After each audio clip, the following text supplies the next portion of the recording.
much. I have to say that when I saw outside the little certificates of attendance, I thought, oh, no one actually wants to be here. But that's okay. I'm going to make you change your minds about that, and you're going to believe that this was the best thing that you did all day, or at least all morning. Okay, so let me just get started.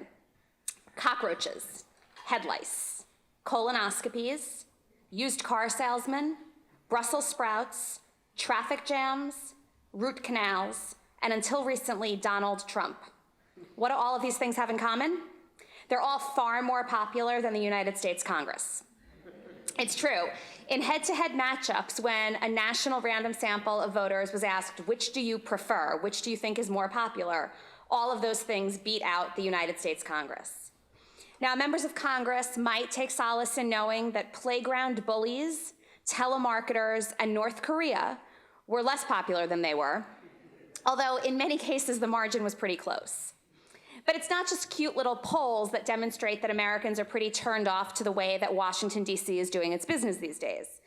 The political climate has culminated in what are the most negative congressional approval ratings we've ever seen. Rarely do they get out of the single digits.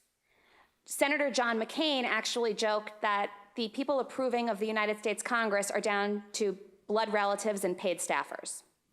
And so for decades, people found that most voters didn't really think that Congress was doing a great job. They thought that a lot of the incumbents had been there too long, but that most people at least believed that their own representative was rightfully serving his or her constituents. And recently, that ironclad reality has been turned on its head too. When a national sample of people was asked, do you think that Congress would function more effectively if every single member was thrown out and replaced by a random person walking down the street? 50% of Americans said yes. So it's hard to imagine that people could hold any political institution in lower regard. But what are the consequences of a political system that nobody respects? What are the implications for democracy if politicians are viewed as so ineffective and government so dysfunctional? How does this bode for a high-functioning democracy? And perhaps most importantly, what does it mean for future generations? Well, in a nutshell, what I'm going to argue today is that Washington's dreadful performance over the last few years, actually the last few decades, has taken a toll on young Americans who have come to see politics only through this spectacle. Most of the people sitting in this room, and you'll tell me if I'm wrong during the Q&A, probably see politics as pointless and unpleasant. You see political leaders as corrupt and selfish, and you probably don't have much interest in running for office, ever. But before I lay out this argument, before I provide evidence that we lent in the book, and before I tell you how I think that we can chart a new course to improve things, I feel like I need to come clean about something. So simply put, I am a 41-year-old political junkie. Election day is my Super Bowl. The fact that the Wisconsin primaries are tonight are making it difficult for me to stand here. I just really want to watch CNN all day and watch the countdown. It started yesterday at 35 hours until the primaries. The Sunday morning talk shows are my favorite reality TV, although I should also note that the Real Housewives franchise is a pretty close second. I berate myself when I can't name all 100 people in the United States Senate off the top of my head. And if you were to look at my computer search history, Political Wire, I'm sure, would be my most visited website. And frankly, this is not a new thing for me. As a 2-year-old, this is a true story, I was, according to my parents, obsessed with Jimmy Carter. I loved him, I loved his name, I loved that he worked in the White House, and I was worried for his legacy, insofar as any 2-year-old could be worried about a president's legacy. When Carter left the White House, as devastated as I was, my political interest remained intact. At age 5, I sat mesmerized in front of the TV as US hostages deplaned at Andrews Air Force Base after the Iran hostage crisis. At age 9, I went with my mother and enthusiastically pulled the lever when she voted in the 1984 election. At age 12, I spent my summer vacation not at camp like all of my friends did, but watching the Iran-Contra hearings. And that summer, I became good friends with Oliver North and John Poindexter, who were heavily featured in those hearings and probably lost several friends. And by the time I was in high school, I knew my way around a Senate Judiciary Committee hearing like nobody's business. I was officially a scholar of Anita Hill and Clarence Thomas. And in 1996, when I was a junior in college and my college roommate came home very upset that her boyfriend had broken up with her, I explained that I would be more than happy to discuss this once the State of the Union address was over. Now, growing up in a pretty politicized household, my parents always impressed the importance of politics on me. They always stayed up to date with current events. My political interest always just seemed like second nature. Of course, I'd major in political science. Of course, I'd go to graduate school and ultimately get a PhD in political science. And of course, I'd eventually run for office. And I did. In 2006, I ran for the US Congress from the 2nd Congressional District in Rhode Island. Now, that wasn't necessarily the best political idea. I took on a popular incumbent in a primary. I thought I would beat the incumbency advantage. I didn't, which is why I'm standing here today. But there was no question that at some point in time, I would ultimately throw my hat into the ring. And I was proud to do so. In other words, I'd always thought, and I'd been taught to believe, that government was an effective way to solve problems, that people who run for office have good intentions, that a career in politics could be something that's noble, and that there could be little as satisfying as heeding and hearing that call to public service. And so it's from that orientation that Richard Fox, who co-authored the book, who co-authored Running from Office, and I wrote this book. He believed the same thing. He grew up under similar circumstances. And I think that's also why we were both so disheartened.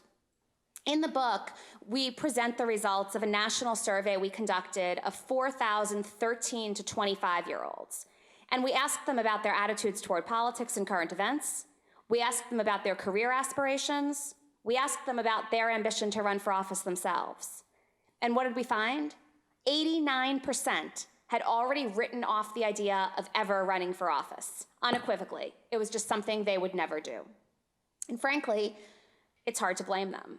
The current political system, which is really the only one they've ever known, has turned them off to politics. Consider their first political memories, and frankly, these are probably many of your first political memories either. Either you remember a president lying about having sexual relations with that woman, Monica Lewinsky, or you remember a president lying about weapons of mass destruction in Iraq. The nice thing about it is it's really bipartisan. You have Democratic and Republican liars. Young people look around and all they remember are gridlock, inefficiency, and dysfunction in Washington. And they see the same sad song played over and over again on the 24-hour news cycle. So for young people, it's a reaction that sort of makes complete sense. You'd be crazy to want to run for office. So how do we arrive at that conclusion and how can we ultimately fix it? Well, that's what I'd like to spend the next 15 or 20 minutes talking about. Okay, so let me begin with the very sad summary of the state of affairs. Young people don't want to run for office. In October of 2012, during the heart of the 2012 presidential election that was pitting Romney against Obama, we conducted a national survey of more than 4,000 high school and college students, a random sample across the country. And then, the following summer, we conducted extensive between 30-minute and 60-minute phone interviews with a random sample of 115 of the students that completed the surveys for the book. And no matter how we asked the question, no matter how we analyzed the data, no matter how we sliced it or diced it, the results were the same. Young people had virtually no interest in running for office. When we asked them whether they thought that someday it was something they might even consider pursuing, only 11% said yes. When we asked about the future, maybe they hadn't thought about running, but think about it now. Is this something that you would ever consider moving forward? 93% said no. And when we moved beyond abstract questions about whether you've ever thought about running for office, and we gave concrete scenarios, the results were the same.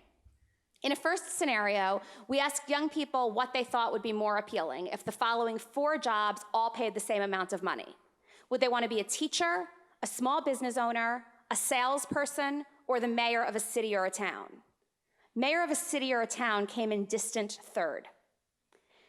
We then asked them about 4 other positions. Which would you most like to be, again, assuming that they all paid the same amount of money? A lawyer, a business executive, a high school principal, or a member of Congress? Member of Congress came in dead last. And by the way, can you imagine anything worse than being a high school principal? I mean, I cringe at the thought. Dead last, member of Congress. The good news is that when we asked people which jobs they least wanted to hold, mayor of a city and member of Congress won those contests. And then we asked about 20 specific jobs and said, which of the following would you ever consider doing? They could check off 1, they could check off all 20. There were jobs like lawyer, business leader, teacher, journalist, doctor, electrician, across-the-board jobs, and 3 political positions were included in this list of 20. Member of Congress, mayor of a city or a town, and state legislator. In that list of 20, the 3 political positions ranked 17th, 18th, and 19th in terms of popularity. The only thing that was less appealing than all 3 was an electrician. I don't know why, but my next book will be Why Young People Don't Want to Be Electricians. But then in a final attempt to understand why young people are not interested in running for office, we asked them, just in an open-ended question during these interviews, have you ever thought about running for office? And let me just give you a sample of what some of them said. This is Charlotte, a high school junior from Texas. People in politics, they're squirrely. They say they're going to do something, but then they don't do it. I don't want to be part of that. Here's Thornton. He's a college senior from New York. I'm going into farming. Politics is for people who like to bang their heads against the wall. I'd rather milk cows than run for office. Or Franklin is a college sophomore from Iowa. He said, by the time you're done with politics, your hair has turned gray. I want to keep my hair not gray. I don't even want to think about running for office. And so it's hard to imagine more consistent evidence for the conclusion that young people don't want to run for office. If you ask them whether they've thought about it, they say no. If you ask them if they're willing to do it in the future, they say no. If you give them various scenarios, they say no. If you give them 20 jobs and say check all that apply, they say no. If you ask them to explain to you whether they would be interested in running for office, they say no. So again, no matter how we ask the question, there's little to suggest that the next generation is interested in throwing their hats into the ring. Now, identifying this lack of interest in running for office is one thing. Identifying the reasons for it is another. And so that's what I want to spend a little bit of time on now. Essentially, the argument that we make in the book, and by the way, it's a very little book, and it's available on Amazon.com, and it does not cost a lot. And I'll get like 30 cents if you buy it.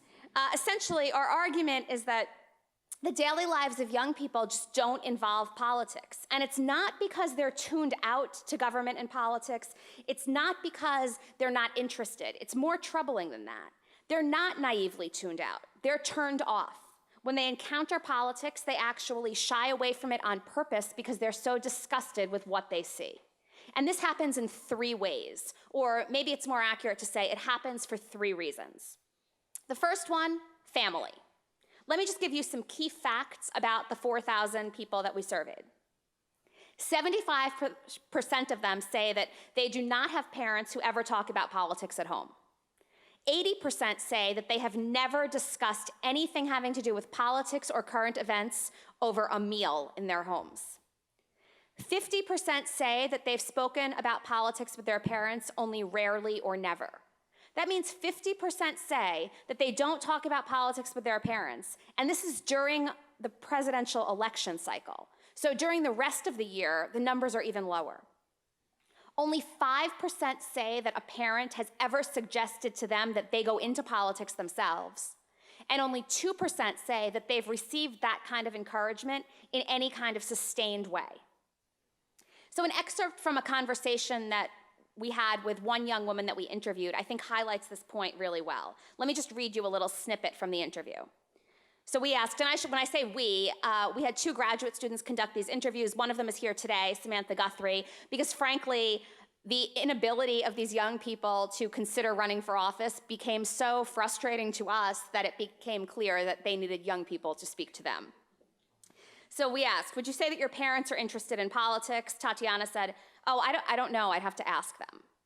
Well, do you ever talk about politics at home or around mealtime? No, that never happens. Have your parents ever encouraged you to follow politics or be interested in current events? No. These were what the interviews were like. Did they or do they tell you that it's important to vote? Well, I remember going with them to vote a couple of times, so I guess they made it seem important that way. Well, why do you think politics and current events weren't more important in your family when you were growing up? And she said, what would we have talked about? A bunch of guys fighting with each other and not getting anything done? And others made similar points. David, a college freshman, said, in my family, we just don't talk about political stuff. Washington and politicians are terrible, and they're a million miles away. We shouldn't bother with that. Jane, a high school junior, my parents never really want to talk about government stuff. And when they do, they always just wind up saying the system is too broken. There's no need to pay attention to it. Or finally, Elizabeth, a college senior, said, "Oh, we talk about it all the time. We have big debates at dinner about important issues, but we often end up just condemning the whole government for being so ridiculous." And so in fact, we even asked these young people what their parents would think if they told them that they wanted to run for office themselves. And the answers that we received were all politically correct, right? The young people said, "Oh, my parents would want me to do whatever would make me happy. My parents would support whatever my goals for the future were." But then they would add things like, "But I mean, I can't imagine they'd think it was a good idea," or "They'd be shocked," or "I think they'd be sad. They want me to be, I'm sorry, I think they'd be sad. They want me to do something important. They know I can be so much more than that. They know I can be more than a congressman." I mean, I grew up aspiring to be a congressperson, right? And now that's seen as, oh, it would make a family sad. Now, these family dynamics matter because family is the most important socializing agent in young people's lives. Because the young people whose parents did encourage them to run for office were 5 times more likely as those whose didn't to say that they were interested in running at some point in the future. Young people who talk about politics with their parents, even just once a week, are 4 times more likely than those who don't to say that they would be interested in running at some point in the future. And high school and college students whose parents encouraged them to run for office, both parents encouraged them to run, were 6 times more likely to express interest in running. Now, the problem, of course, is that these kinds of families are few and far between, and why wouldn't they be? Gallup, the Gallup polling organization, recently asked a national sample of adults to rate the honesty and ethics of people in 22 different professions. And, about 80% of people said, for example, that they thought that nurses scored very high or high on honesty and ethics. 70% said that they would rate pharmacists, teachers, doctors, and military officers at that level. Politicians fared significantly worse. Fewer than 25% of people said that they would rate them high on honesty and ethics. And the numbers actually cut in half as you go down the politician scale. So that's for local elected officials. When you ask about state legislators or members of Congress, the levels of support are even lower. The only profession in the list of 22 that performed worse than members of Congress were lobbyists. And frankly, that's where all members of Congress go when they retire. So these two things are not that different. Now, parents, therefore, with busy lives who are often struggling to make ends meet, likely see little point in discussing what they see as failures in Washington with their children. Why should they spend time talking about the most negative campaign ad they just saw on TV? Why should they talk about Washington's inability to get things done, or the inability to pass a budget, or the fact that the government was shut down because the Democrats and the Republicans couldn't get along? Our analysis makes clear that the current tenor of US politics has made it very unlikely for families to want to engage their children on these topics. And that lack of engagement ultimately means that young people don't have the kinds of exposure and the kinds of circumstances that would promote their own interests moving forward. Okay, so family is the first reason. The second reason has to do with school, friends, and media. And again, let me just start with some basic facts. So among our high school students, 65% report that they and their classmates have no interest in politics or current events. 65%. We then asked the high school and college students about 12 different areas of conversation and asked, how often do you talk about these things with your friends or your classmates? And the topics were varying, right? School, dating, food, entertainment, a whole range of topics. Sports. Only 17% said that they talk about politics or current events even once a week, and it came in 12th out of the 12 categories. We also asked them about the different types of websites that they visit. Again, entertainment, sports, fashion, food, political or current events websites. And here too, social networking, music, shopping, media, all of these types of websites gained far more traffic from young people than politics did. Of the 12 websites, political and current events websites came in 11th out of 12. And frankly, the only reason they didn't come in 12th was because virtually no men in the sample said that they ever visited fashion websites.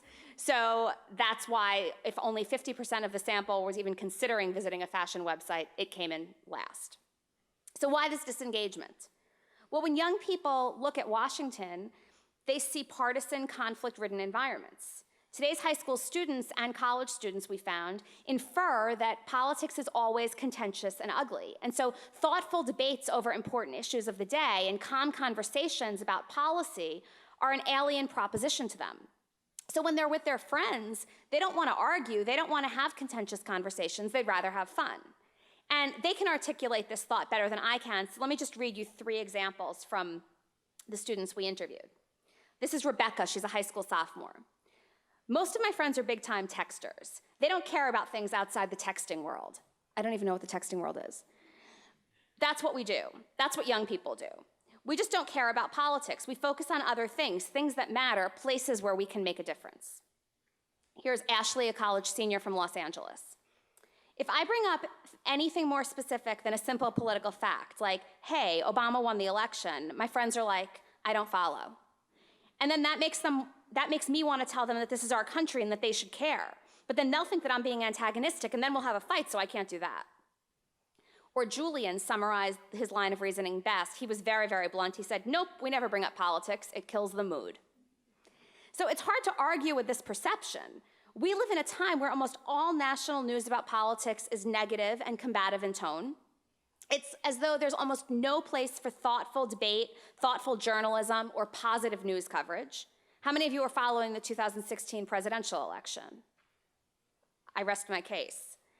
And when media outlets aren't highlighting Washington's inability to get the job done, they're featuring political coverage that tends to amount to partisans on both sides behaving incredibly badly. The kinds of things that politicians and candidates and elected officials say these days are not that different than what would happen in an elementary school schoolyard. Fox News regularly treats its audience to a hyperbolic presentation of stories about Barack Obama's failed policies. And MSNBC regularly and gleefully airs a series of stories lambasting the Republicans for not being able to get anything done in the House of Representatives. And it's not only television news that presents politics as ineffective. Late-night comedians reinforce this. They point out all of the ways that Washington is broken, and that becomes a punchline of a joke. On a nightly basis, anyone flipping through the channels can hear the latest political failure. Jon Stewart famously described Congress like this, and it was played over and over again. I'm not saying that this Congress is bad as its job. I'm just saying that it's equivalent to a skunk with its head in a jar of Skippy peanut butter. When the House Republicans held their 33rd vote to repeal Obamacare, Jimmy Fallon joked, it was mostly a symbolic vote that accomplished nothing, or as Congress calls that, a vote. And President Obama's push for Congress to raise the minimum wage was reacted to like this by Jay Leno. He said, believe me, when it comes to doing the minimum for their wage, Congress knows what it's talking about. And this is night after night after night. So young people's limited exposure to politics and current events tells us that they're not fully aware of what's going on in the world, but it also tells us that what they do see makes them not want to learn anything else. High school students who don't know about or care about politics don't have interest in running for office, don't have interest in engaging the system. When young people's lives include visiting political websites, when they talk about politics with their friends, when they actually do read the newspaper, when they watch political television, they're more engaged. But because so much of what they see is negative, they quickly turn off those channels and they have very little incentive to stay engaged and to kind of gain the kind of traction that's required to sustain political interest. So we know family, we know friends in school are playing a role here. And then the third reason that young people are turned off to politics is the politicians themselves. And here, I mean, the best way to just sum it up is yuck. Look around. And again, let me begin with some facts. 6 out of 7 of the young people we surveyed and interviewed said that they do not believe that politicians are interested in helping people. 4 out of 5 do not think that politicians are smart or hardworking. And they're far more likely to describe politicians as dishonest than honest, corrupt than good-natured, and selfish than selfless. In open-ended responses, when we asked people what they thought about politicians, the answers were actually somewhat amusing and highly inaccurate. So one young man, for example, said that he was concerned about the people on Capitol Hill. And we said, what do you mean? And he said, well, from what I understand, and he was completely sincere, most members of Congress have a criminal record. Another bemoaned the fact that most people in politics have been there for 50 years. That's why they're so old. Again, not joking. But more prevalent than these factually inaccurate statements were dozens of comments that shed light on the widespread perception that politicians are just people to be held in low regard. Let me just give you some examples here. A college sophomore. Most politicians are hypocrites. They're two-faced. They say one thing to get elected, and then they turn around and do what's in their best interest. Another college junior. They seem like they're usually out for themselves. They don't care about regular people. A high school junior told us, politicians lie all the time. They have to. It's what politicians do. Politicians suck. Jeffrey, a high school freshman. In my opinion, I don't know how to put it exactly. Well, maybe I do. Politicians are liars. They lie all the time. Angelica, a college student from California, told us, they start out effective, but then they change. The best way to put it, they're ridiculous. That's really the best way to describe them. They're ridiculous and they're self-centered. Even if they had good intentions at the beginning, the system fed their egos and it made them do bad things. And then finally, a college student from New York told us, the people themselves in politics are pretty good at the beginning, but then they have to sell out if they want to get anything done, and then they don't seem so good anymore. So today's young people can't imagine entering a system that values the kinds of traits that they have no regard for and that they themselves don't want to adopt. And frankly, today's high-profile politicians give them good reason to think that. Beyond lying and adultery, and I could give you numerous examples of that, we'd be here all day, today's politicians engage in hyperpartisanship, name-calling, and obstructionism. Representative Steve King, a Republican from Iowa, during the 2014 immigration debate, from the House floor literally challenged Democratic U.S. Senator Chuck Schumer to a duel. A duel. Senate Majority Leader Harry Reid, frustrated by the millions of dollars that the Koch brothers were infusing into Republican campaigns, resorted to ad hominem attacks. On the Senate floor, he called the pair as un-American as anyone he could ever think of. Ted Cruz epitomized the unwillingness to compromise by shutting down the government in 2013 simply because Senate rules said that he could. The problem, of course, even according to many of Cruz's Republican colleagues at the time, was that he had no plan to reopen the government. And although immigration, campaign finance reform, healthcare are all topics that deserve a lot of debate, a lot of deliberation, and a lot of attention, they tend to result in nothing more than provocation and histrionics. It's even reached the point where elected officials on both sides of the aisle are criticized when they exhibit even the slightest modicum of a willingness to compromise. We see this with the recent Supreme Court nominee, the fact that Republicans are taking a hit if they're even willing to meet with Garland. The Charleston Republican Party condemned U.S. Senator Lindsey Graham, a hardcore Republican, for, quote, not being Republican enough. He earned this distinction despite receiving a 92, that's an A, from the American Conservative Union. But because he supported one of President Obama's Supreme Court nominees, he was dinged. John McCain was censured by the Arizona Republican Party, which condemned his, quote, long and terrible record of voting with liberal Democrats. Why? Because he voted to end the government shutdown. Liberal bloggers berated Democratic Congressman David Cicilline for, quote, refusing to stand up for progressive values, and they referred to moderate Democrats as a pile of suck. Why? Because they actually voted to reduce the budget deficit. Now, I know, in this day and age, it's easy to eye roll. We can all come up with examples of activists who, on blogs or in the mass media, condemn politicians. And we are familiar with political misdeeds, infighting, refusals to compromise. But it doesn't mean that public policy doesn't suffer when this happens. It doesn't mean that there aren't consequences when elected officials can't work together. It doesn't mean that this isn't a problem just because it's become something that we've all gotten accustomed to. And it doesn't mean that citizens are not developing attitudes based on this really bad behavior. The small percentage of high school and college students who viewed contemporary political leaders favorably, who found even one of them somewhat inspiring, were much more likely, 6 times more likely in fact, to say that they were interested in running for office at some point in the future. The problem is that, like most adults, most young people don't find anybody in the political arena inspiring or somebody in whose footsteps they'd like to follow. So what can we do about all of this? Well, I've painted, obviously, a pretty bleak picture. This has not been happiness and sunshine coming from the podium. Our political system, though, is built on the premise that running for office is something that a broad group of citizens should want to do.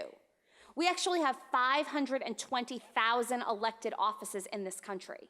So if the best and the brightest of your generation is not interested in running for them, that compromises the quality of US democracy. But there is some good news. There is some silver lining. When we asked young people about their goals for the future, almost 80% said that they cared very much about improving the community and improving the society in which they live. It's up there with earning a lot of money, getting married, and having children. So they care. They just don't think that politics is an effective route to bring about that change or to demonstrate that they care. And there are no easy answers. I'm going to propose some recommendations, but they're not major bullets. I'm sorry, magic bullets. They are major bullets.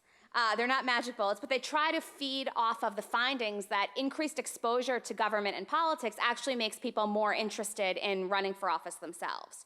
We do know that the more you see, the more likely you are to come across something positive. It's somewhat ironic because when you turn on the TV quickly, or when you scan the internet quickly, or when you have one quick conversation with your friends about politics, you're likely to be turned off. But if you sort of wade through that muck, if you stick around a little, if you give it a little bit of time, if you persevere, you might get hooked, and you might actually come across some examples of politicians doing the right thing, of elected officials solving problems, of the political system actually getting something done. And so you might find a diamond in the muck. So I want to conclude my remarks today with 2 suggestions for improvement. There are 5 in the book, so if you want to know about the other 3, again, you should go to Amazon.com. But let me talk about the first suggestion. So one suggestion is to link political aptitude to the college admissions process. The primary educational goal of most 12 to 17-year-olds is to attend college. 85% of the high school students that we surveyed and interviewed said that that was the most important thing that they thought of when they thought about the future. But it's entirely possible to apply to college. Even the top universities, Ivy League universities in this country, be accepted and enroll and know virtually nothing about the way our government, our political system, or current events work. You can't find Iraq on a map? That's okay. You don't know who the vice president is? Don't worry about it, you can Google it. It's going to be someone new soon anyway. You're unfamiliar with which party controls Congress? Doesn't matter, neither of them's doing a good job. That's sort of the message that we're sending to young people. So why not link political aptitude to the college admissions process? It could be in the form of a new part of the SAT, it could be an essay, it could even just be a quick paragraph that people have to write demonstrating that they follow what's going on in the world. What would happen is that it would force young people to take news and political information gathering seriously, even if only for a short period of time, even if only while they were completing the college admissions process. Now, the habit of staying politically informed might go by the wayside as soon as that application is sent, into the schools.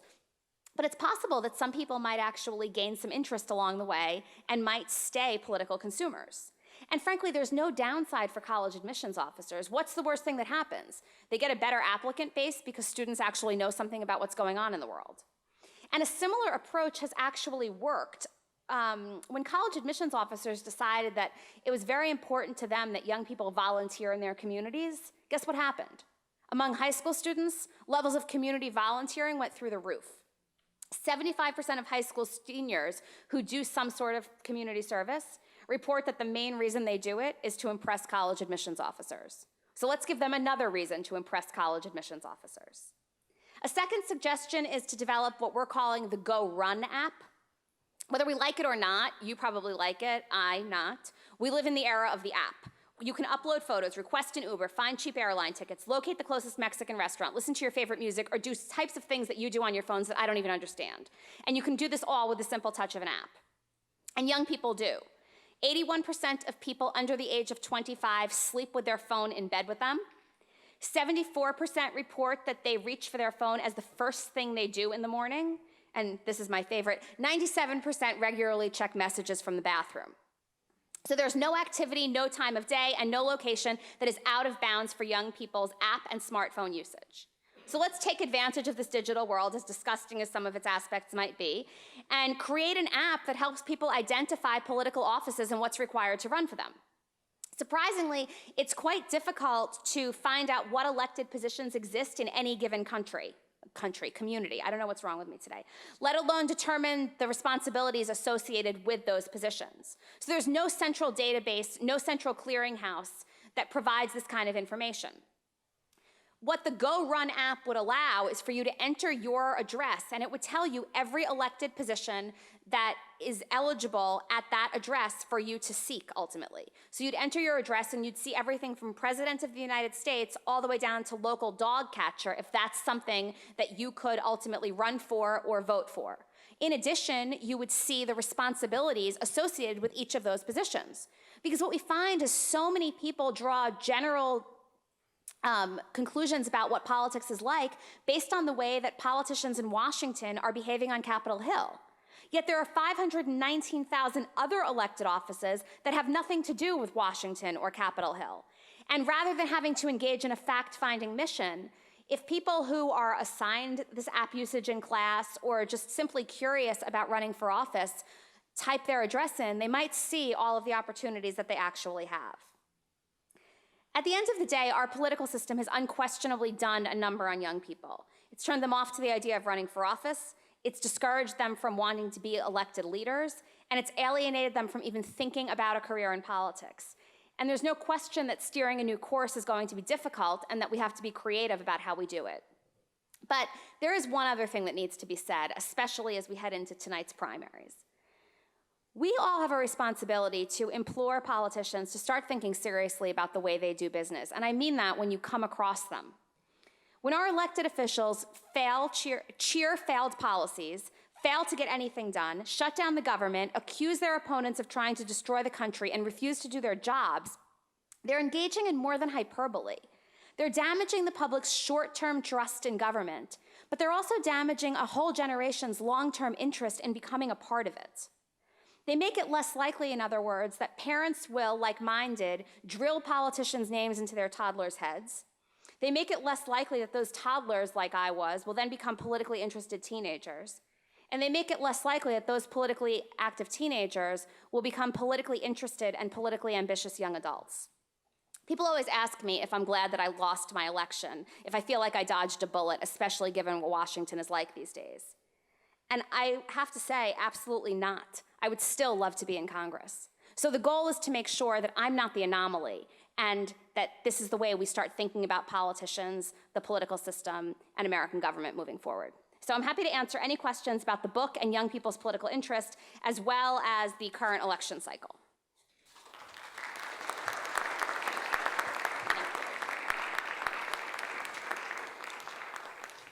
Hey, thanks for coming. Thank you.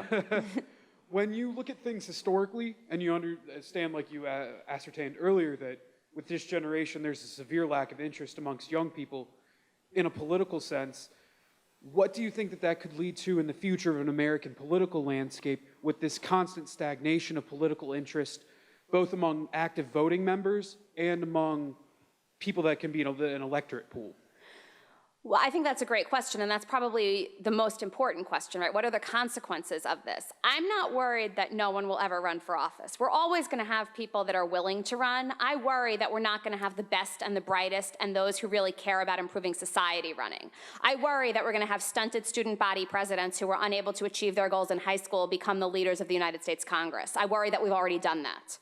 And so until we can suggest that public policy and problem solving have a place in the United States Congress, in state legislatures across the country, and that if you care and are passionate about these issues, electoral politics is an effective way to generate change, then I don't think we're going to see much less of what we've been seeing lately. You know, you ask voters now, they're all turned off to Washington. They're all very disgusted with what's going on. If you look at exit polls in the 2016 elections, that's the big, big finding. And they're so turned off that they're interested in choosing non-establishment candidates. They hate the Republican establishment. They're not so thrilled with the Democratic establishment either. But look at the people that their alternatives are. The non-establishment candidates are also frequently men behaving badly. And if we can continue to perpetuate that kind of candidate because other people find that it would be more effective to work for an NGO or stage an economic boycott or work behind the scenes because that's where real policy gets done, we're just going to see more of the same. And so I think it's important to impress upon young people in particular that there are certain problems and certain issues that can only be solved through electoral politics.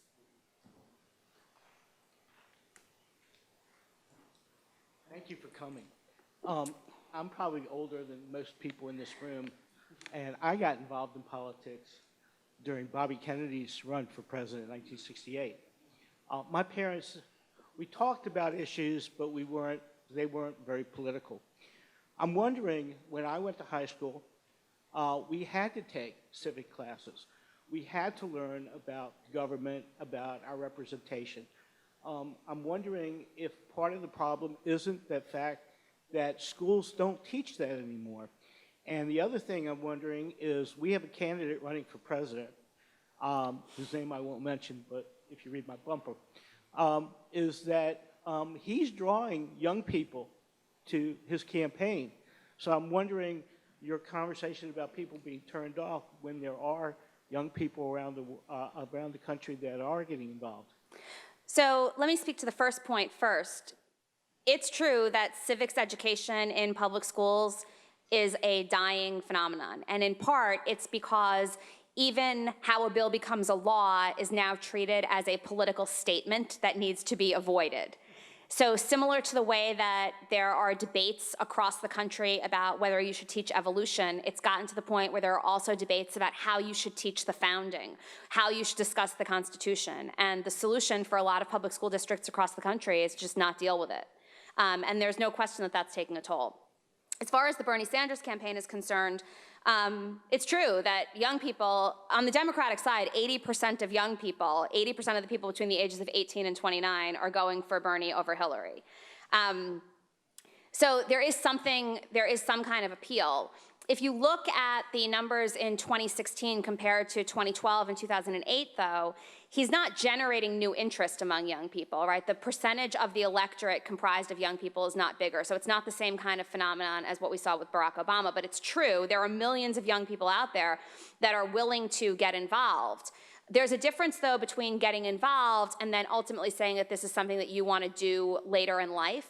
And if he loses, and there's a good chance that Bernie Sanders will not be the next president, there's also the potential collateral damage that young people gave it a shot and then ultimately felt like their voices weren't heard, and that will be one more reason to be turned off. So it's difficult to assess what the implications could be. There's no question that there are candidates out there that do still inspire young people, but they're the exception rather than the rule, which means that their electoral fate carries implications for young people's engagement in a way that I would say is it's a pretty precarious basket into which to place your participatory eggs.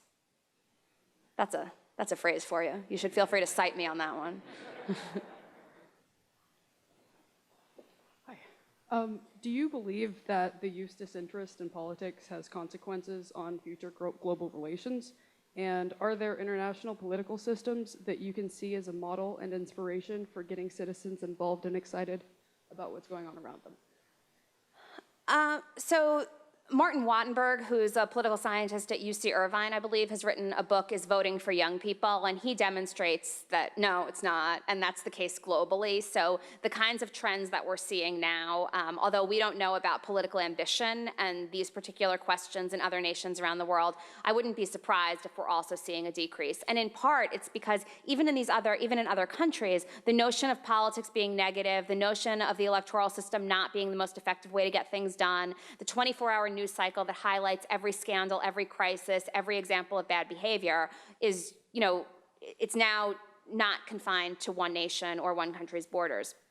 I think the best way to encourage young people to get involved is to demonstrate that there are politicians that are able to solve problems. If you look at the local or the state level, there are people on a daily basis actually passing budgets, passing laws, and if we could let people know that there are real consequences, whether you're anti-choice or pro-choice, for example, across the country, this issue is getting tons of attention at the state legislative level.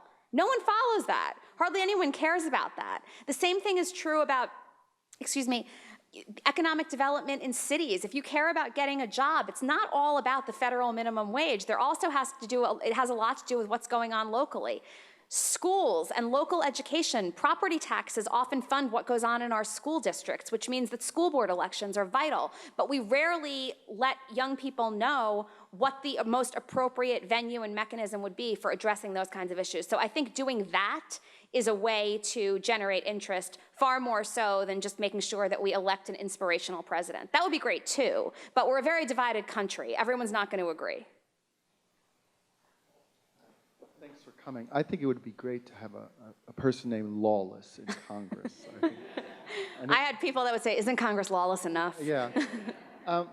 I'm in my mid-50s, and my generation seemed just as apathetic. And in fact, and now they're less so, the people my age. I find through Facebook that I have some friends who are fascists. and I'm surprised by that. So is this something that's generational, or is it every generation of 18-year-olds? They're a little more interested in other things, like finishing college and finding a job and stuff like that.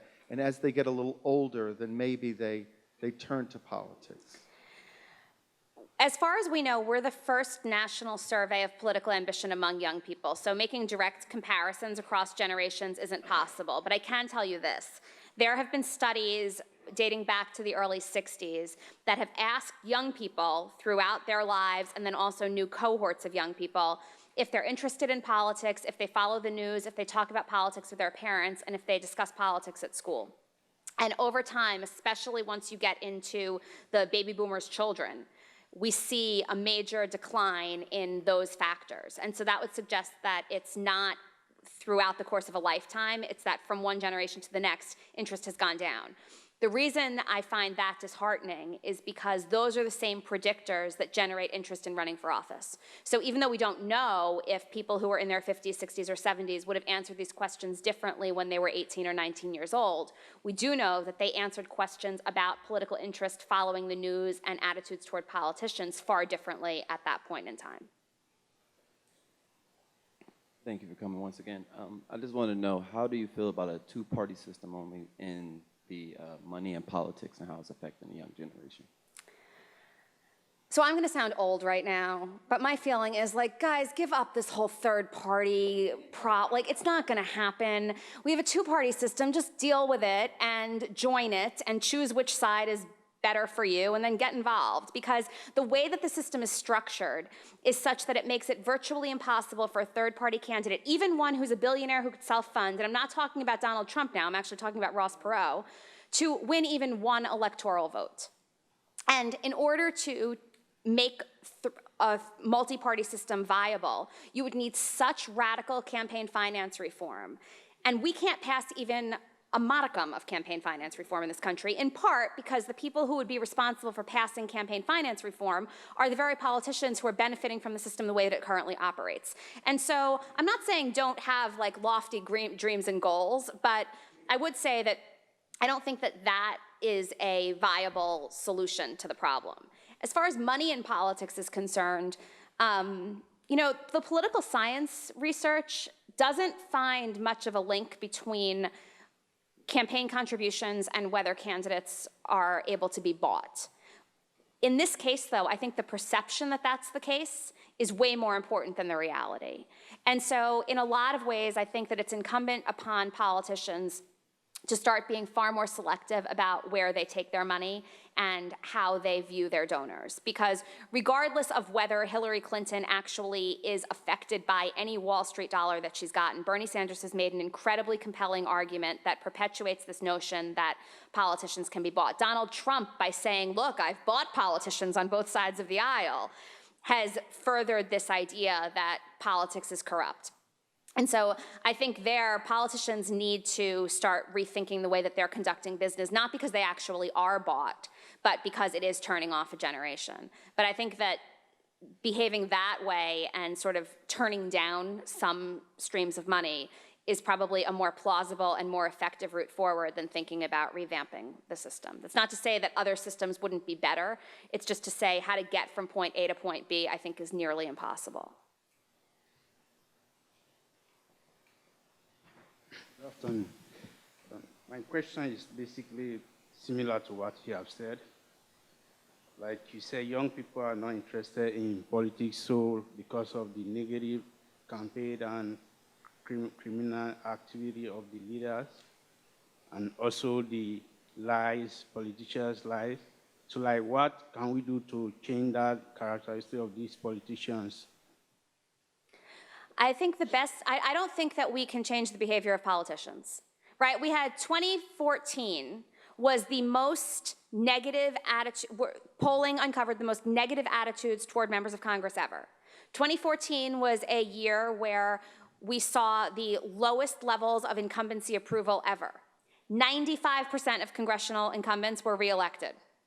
So we see the most negative attitudes about our elected officials, and 95% of those who wanted to go back to Washington were sent back to Washington. So there's no incentive for them to actually change their behavior.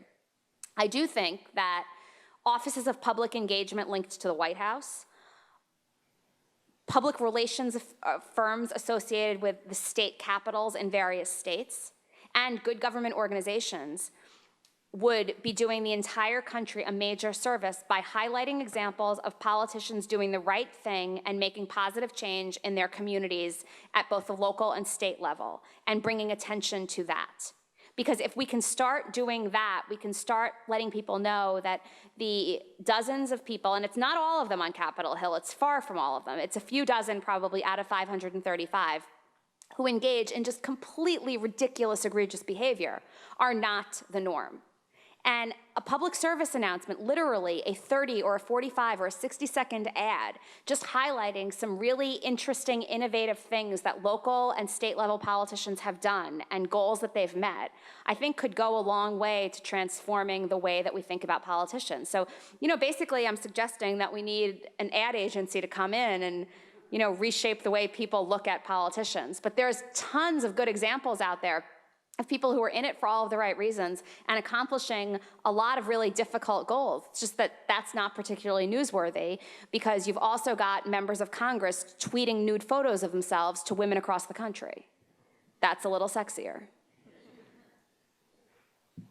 All right, thank you again for coming. I just wanted to go back to what you said in your speech about talking about how young people today were really not very interested in politics. And I think that another reason for that, like what you said, is how we're interested in changing our government, but in a different way. And I think that that's really important. Also, going back to what Alan was talking about, is I think after this mushroom of population, I think that once most of our political leaders leave, I think personally that there will be room for change, because all the younger generation will then have a chance to step up and change everything, since no one will be left necessarily. Do you not think that that's possible? I do not think that is possible. Do you want me to elaborate? I would love for you to. So my generation was going to do the same thing. So do you want to know who the leaders of my generation are right now? Marco Rubio, Ted Cruz, every 40 and 45-year-old in Congress who behave exactly the same way, and in a lot of ways worse than the 50, 60, and 70-year-olds in Congress. Because what happens is there isn't a vacuum, right? It's all very, very gradual. It's a few new people get elected every election cycle. It's a few new people then establish the seniority and the leadership within these institutions every election cycle. And they're playing by the same rules as the older people. There's not this fundamental change, and then you elect all new people that can change the way that business is done. So the kinds of people that are willing to run when there are these widespread concerns about how dysfunctional Washington is are not the bright-eyed, bushy-tailed, I'm going to change the world kind of people. They're Ted Cruz, they're Marco Rubio, and quite frankly, they're me, right? Who want to get in there and want to stand up for what we think is right and want to advocate for the policies that we think is right, but you're constrained by the other 432 members, for example, of the House, or 434 members of the House, who don't necessarily have those kinds of goals. So I think that your general sentiment would be right if every election cycle, or every 5 election cycles, we just kind of started from scratch. But as long as there's incremental change, my sense is that it's going to be the people that are willing to sort of suck up and wade through the muck who are going to continue to run, especially for the highest offices. Right, but also what you were talking about is, like, if our entire generation, if this next coming generation decides to completely They're not, they're 11%, right? That's the thing. So the 89% of your generation are turned off. You only need that 11% to perpetuate this system. You only need that 11%. I'm not worried that people won't run for office. I'm worried about who those 11% are. And so my goal is to expand that 11%. My goal is to make sure that some of the 89 move into that category so that we can diversify the kinds of people who are at least open to the idea of running, so that we can diversify the kinds of people who would ordinarily only be willing to work behind the scenes or at an NGO and give them the incentives to also go work through electoral means. But I'm not concerned that we're going to have all of these vacancies. I'm concerned about the occupants. Okay, thank you. You're back. So growing up in DC, I understood a lot about politics, and one of the things that made many of my classmates very negative towards politics was that we learned a lot about what the biggest change in America was, like the civil movement, Cesar Chavez, MLK, and a large part has to do with you have to push Congress. Like, if you wait around, they're not going to do anything. You have to wait for a boycott. You have to wait for someone to do something outside of Congress for there to be a change. And then media also has a large part to do with this, because media, when something negative comes out about Congress, they just want to put it out there because it's going to get a bunch of sales. People are going to want to read it. But then when something positive comes around, the media is not going to put that. I mean, there's plenty of things that happen in Congress right now that media is not going to put out. Successful, yep. So what is your plan to attack that? How do you work with media, say any newspapers or anything like CNN to work with that? So in the conclusion of the book, we're pretty upfront about saying that we're not making suggestions we want to make suggestions that could be realistically implemented without key players revamping their behavior, because there are bottom line incentives, there are financial incentives, there are political imperatives that require that politicians and the media behave the way that they do, whether we like it or not. And so the suggestions that we put forward are ways that we think we could engage young people to get more involved in politics and to think about running for office themselves, even if the current crop of elected officials continue to behave the way that they do and the media continue to behave the way that they do. That's not to say that at the same time, we can't encourage politicians to be aware of the fact that they're not behaving well, and that we can't encourage the media to start covering things in a better way. So I just want to give you two brief examples. When the book first came out last May, we had a panel discussion about the book with John King, who's one of the anchors for CNN. And he read the book, and he was like, it seems like you're kind of blaming the media, and you're probably right, but politicians are really, really bad too. Right? So he felt like, in general, the politicians were making it impossible for the media not to cover them this way, because as long as they're engaged in this bad behavior, the media have to do it.